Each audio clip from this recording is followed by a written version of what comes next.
কখনো যদি দেখেন আপনার মনটা প্রচন্ড খারাপ হয়ে গিয়েছে, কিচ্ছু ভালো লাগছে না, এটা সেটা অনেক কিছু করলেন, 1 মিনিট 2 মিনিট ভালো লাগে, এরপর আর ভালো লাগে না, আপনি একটা কাজ করবেন। রব বলছেন হুয়াল্লাযী আনজালাস সাকিনাতা ফি কুলুবিল মুমিনিন, এই শান্তি তুমি যেটা খোঁজো কোথাও পাবা না আমি রবের দরবার ছাড়া।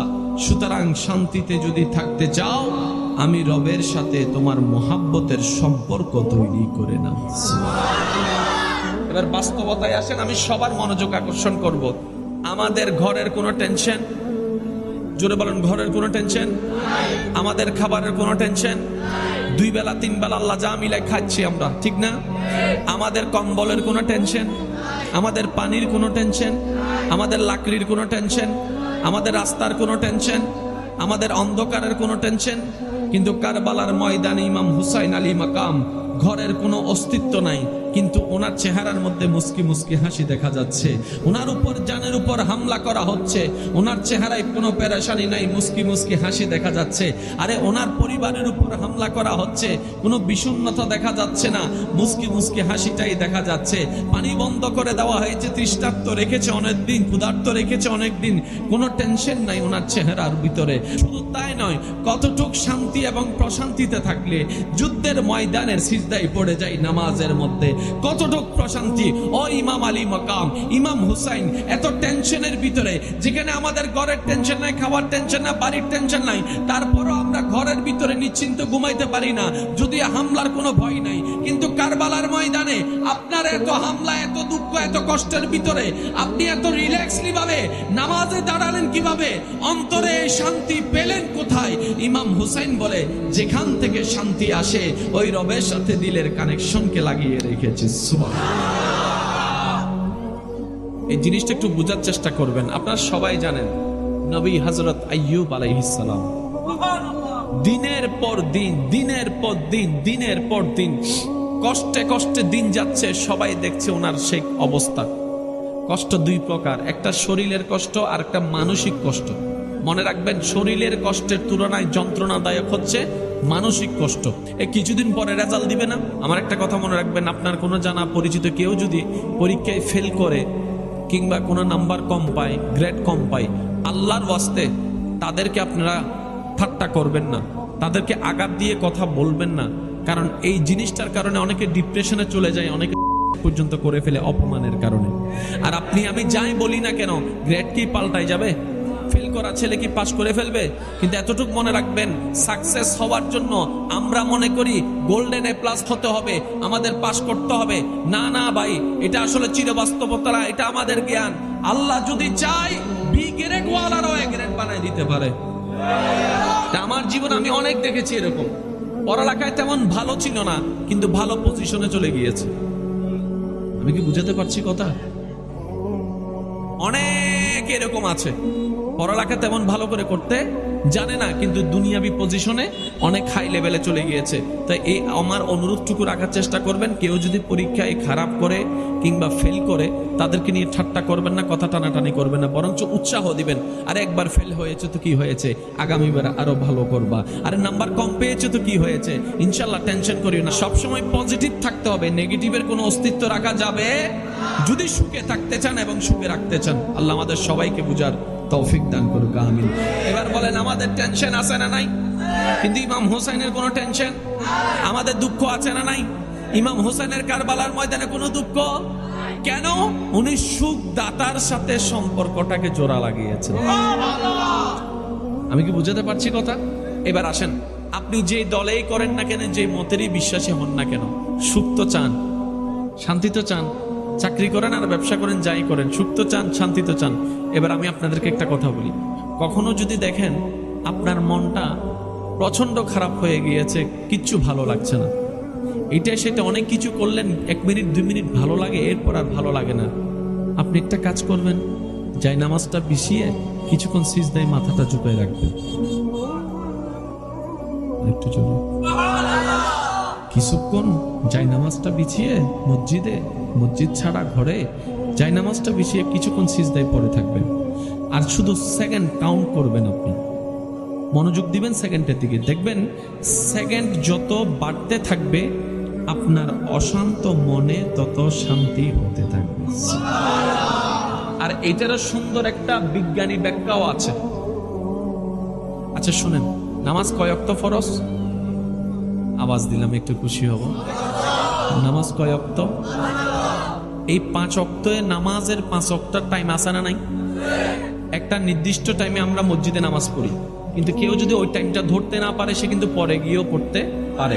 নির্দিষ্ট সময় পর্যন্ত সে একাকী নামাজ পড়তে পারে, যদি সেটা ওভার হয়ে যায় সে কাজা পড়তে পারে।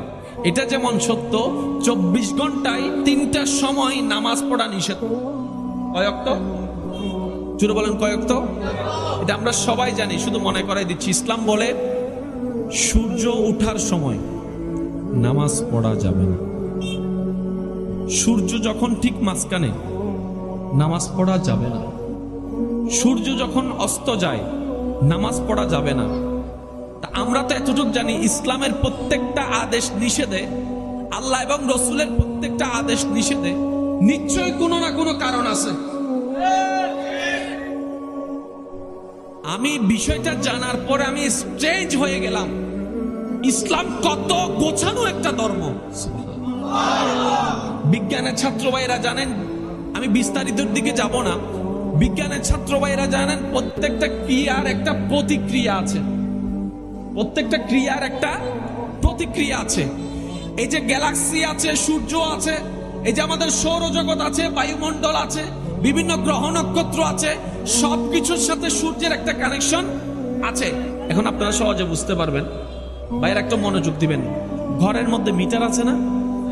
ওই মিটারের ওখানে গিয়ে একটু দেখবেন, আজকে একটা আপনার তামার একটা জিনিস মাটির নিচে গিয়েছে, যেটাকে আমরা বলে আর্থিং।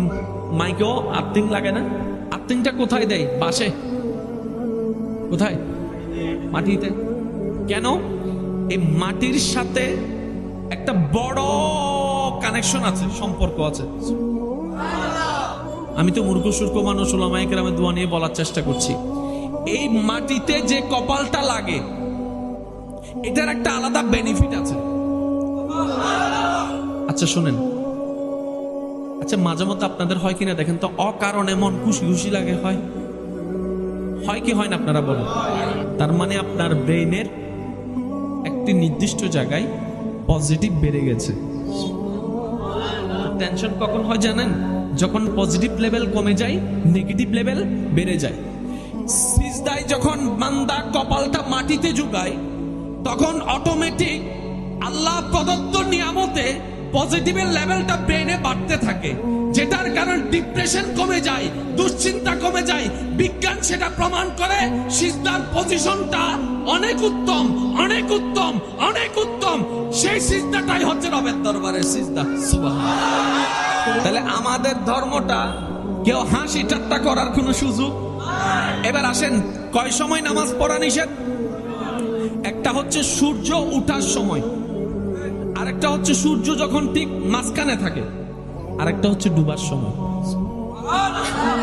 কারণ এই 3টা সময় বিজ্ঞান গবেষণা করে দেখছে মাটির সাথে ওই আর্থিং এর একটা সম্পর্কের বিষয় কাজ করে। ওই সময় যদি কারো মাথাটা জমিনে থাকে, কপালটা জমিনে থাকে, মাথাটা জমিনের দিকে থাকে, সেটা তার জন্য একটা নেগেটিভ সাইড ক্রিয়েট করে। বর্তমান বিজ্ঞান প্রমাণ করছে নেগেটিভ সাইড এই 3টা সময় কাজ করে।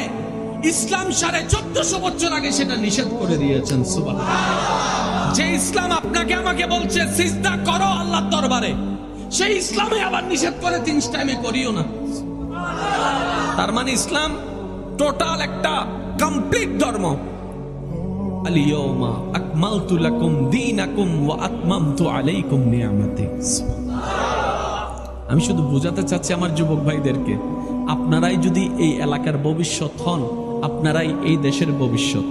আপনারা এই দেশের ভবিষ্যৎ নয়, শুধু আপনারা ইসলাম নামক ধর্মের এক একজন ভবিষ্যৎ। আজকের যেটা ছোট বাচ্চাকে আমরা দেখে ধমক দিয়ে মসজিদ থেকে বের করে দিই, আজকে যেই ছোট বাচ্চাটাকে আমরা কোন একটা ভালো কাজের মধ্যে সবার আগে যারা আসে তাদেরকে যখন মানুষ জমে যায় পিছনে ফেলে দিই, আমরা কি যে বোকামি করছি আমরা বুঝতে পারি না। দাদার সাথে আজ আর নাতি মসজিদে যেতে পারে না, বাবার সাথে সন্তান আর আজকে মসজিদে যেতে পারে না। কেন? ওই যে আশেপাশে মানুষটা ধমক লাগায়। আপনি বকা দিয়ে বাচ্চাকে থেকে বের করে দিচ্ছেন না, আপনি ভবিষ্যৎ মুসল্লিকে কমাই ফেলছেন। খবরদার এই কাজটা করবেন না, এই কাজটা কখনো করবেন না, কারণ তারা মাসুম, তাদের কোনো গুনাহ নাই। সেজন্য প্রায় সময় বলি, হয়তো আমরা মসজিদে নামাজ পড়ে পড়ে রবকে অতটুকু খুশি করতে পারি না, ছোট ছোট বাচ্চারা দৌড়ায় দৌড়ায় যতটুকু খুশি করে ফেলছে।